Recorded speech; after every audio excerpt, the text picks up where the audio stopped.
ምዕራፍ 6 አቱም አሕዋተይ ሓደ ሰብ ኣብ በደል እንተተረኽበ ንስኻትኩም እዞም መንፈሳውያን ዝኾንኩም ነዚ ከምዚ ዝበለ ሰብ ብናይ ለውሃት መንፈስ ኣርምዎ ንስኻትኩም ውን ንገዛእ ርእስኩም ከይትፍተኑ ተጠንቀቁ ጾር ሓድሕድ ጹሩ በዚ ኸዓ ሕጊ ክርስቶስ ፈጽሙ ሓደ ሰብ ገለ ዘይኮነስ ገለ ከም ዝኾነ እንተመሰሎ ንርእሱ ይጥብር ኣሎ እንተኾነ ነፍሲ ወከፍ ናይ ገዛእ ርእሱ ስራሕ ይመርምር ሽዑ ብናይ ብጻዩ ዘይኮነ ብናይ ገዛእ ርእሱ ስራሕ ኪምካሕ እዩ ከመይ ነፍሲ ወከፍ ጸጾሩ ኺጸውር እዩ ዝግባእ እቲ ቃል ዝመሃር ከዓ ነቲ ዘለዎ ጽቡቕ ርካብ ምስቲ መምህሩ ይካፈሎ ኣይትጠበሩ ኣምላኽ ኣይዕሾን እዩ ሰብ ነቲ ዝዘርኦ እዩ ዝዓጽድ እቲ ንስግኡ ከይሓጉስ ኢሉ ዝዘርእ ካብ ስጋኡ ሞት ከይዓጽድ እዩ እቲ ንመንፈስ ከይሓጉስ ኢሉ ዝዘርእ ከዓ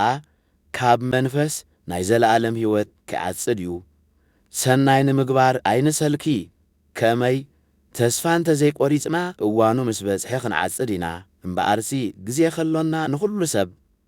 ምናዳ ግና ነቶም ብእምነት ኣሕዋትና ዝኾኑ ሰናይ ንገረሎም ብኸመይ ዝበለ ገዘፍቲ ፊደላት ብኢደይ ከም ዝጸሓፍ ኩልክው ረአዩ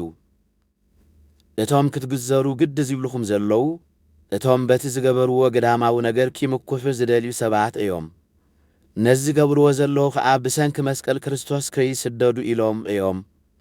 እቶም ግዙራት እኳ ንገዛእ ርእሶም ሕጊ ኣየሕልውን እዮም እንተኾነ ከምዚ ግዘሩ ጌርናዮም ኢሎም ምእንቲ ክጀሃረልኩም ክትግዘሩ ግዲ ይብልኹም ኣለዉ ኣነ ግና በቲ ጐይታና ኢየሱስ ክርስቶስ ዘሰቕለሉ መስቀል እንተዘይኮይኑ ኣይምካሕን እየ ከመይ በዚ መስቀል እዙ ዓለም ኣብ ቅድመይ ምውት እያ ኣነ ኸዓ ኣብ ቅድሚ ዓለም ምውት እየ ከመይ ብክርስቶስ ኢየሱስ ዝርከብ ሓድሽ ፍጥረት እምበር